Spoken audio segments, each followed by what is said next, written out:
Всем привет, ребята! Хочу начать с искренней благодарности за вашу активность на канале и в нашем телеграм-сообществе.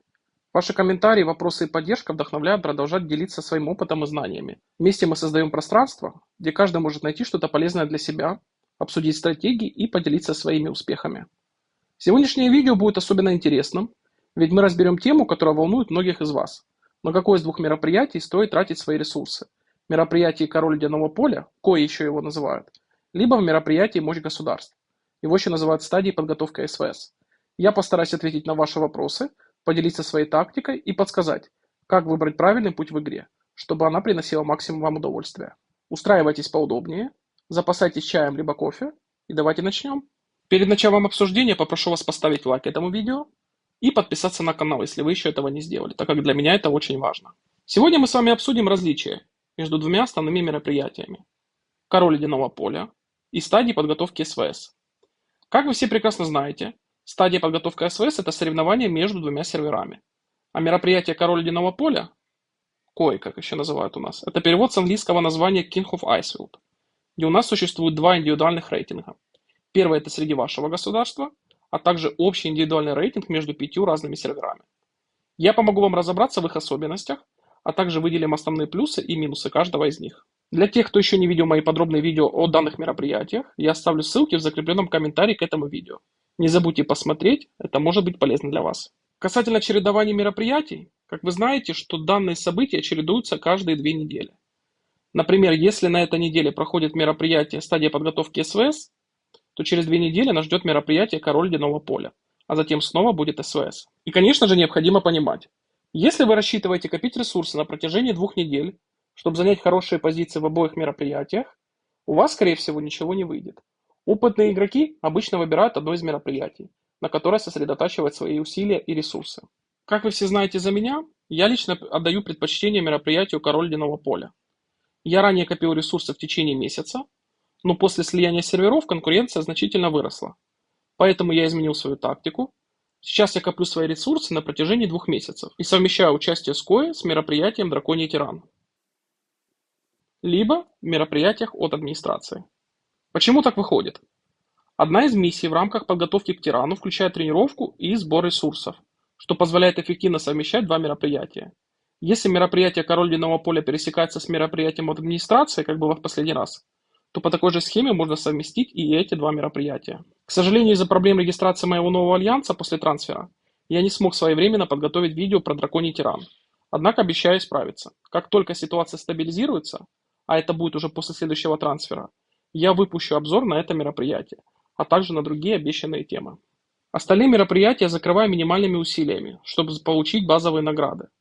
На рейтинг я не ориентируюсь, так как при ограниченном использовании ресурсов максимум, куда можно попасть, это в рейтинг топ-100. И теперь давайте я объясню, почему я не сторонник стадии СВС. Я поделюсь своим мнением о текущей стадии подготовки и объясню, почему предпочитаю другое мероприятие, в частности, мероприятие «Король ледяного поля».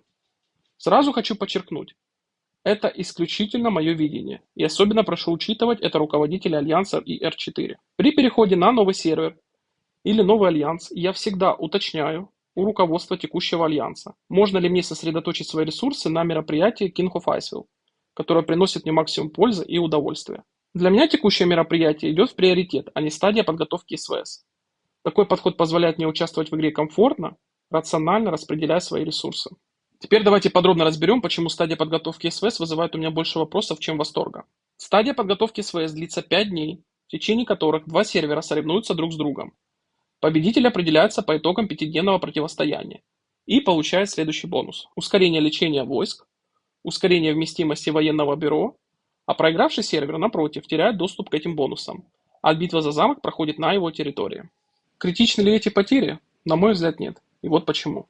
Касательно лечения войск, то текущий процесс можно оптимизировать через другие игровые механики, которые хорошо известны опытным игрокам. Касательно битвы за замок, даже если вы проиграли подготовку, победа в самой битве позволит сохранить замок. В случае поражения в обоих этапах, а именно в стадии подготовки и в стадии битвы, ситуация тоже не будет критична. Да, президент будет из другого государства, но этот период можно пережить в течение 2 недель, так как в большинстве случаев президент из государства, которому вы проиграли, будет давать возможность использовать функцию министров. Да, конечно, будет больше очередь, чем обычно, но я считаю, что это не критично. Теперь давайте рассмотрим основные недостатки стадии подготовки, которые влияют на мое решение не уделять ей много внимания. Первое– это ограничение возможностей для планирования. В отличие от КОИ, где этапы разделены на 7 дней, СВС делится всего на 5. Данное сокращение времени делает мероприятие менее гибким для тактического планирования. В КОИ я активно участвую в 3-4 днях, сосредотачиваясь на определенных этапах, чтобы занять высокие места и получить дополнительные награды. Данная функция позволяет мне зарабатывать от 70 до 100 тысяч алмазов, помимо итоговых наград. В СВС такая тактика практически невозможна из-за ограниченности времени и этапов. Следующий фактор– это высокая конкуренция. Стадия подготовки СВС привлекает игроков с крупными вложениями. Для участников с небольшими либо средними ресурсами шансы занять хорошие места в текущем мероприятии минимальны. Например, полгода назад я решил сосредоточиться на стадии подготовки СВС. Я копил ресурсы 1,5 месяца, а в итоге я занял место в диапазоне 11-20. Мои награды были следующие: 40 осколков героя, 15 тысяч алмазов и немного ускорений. При этом я не мог попасть в топ ежедневных рейтингов и получить дополнительные награды. Это был полезный, но неудачный опыт, который убедил меня в том, что конкуренция в этом мероприятии слишком велика для игроков моего уровня. Следующий пункт– это зависимость от энергии. Как вы все прекрасно знаете, на третий день мероприятия стадии подготовки СВС требует использования энергии для убийства полярных ужасов и зверей.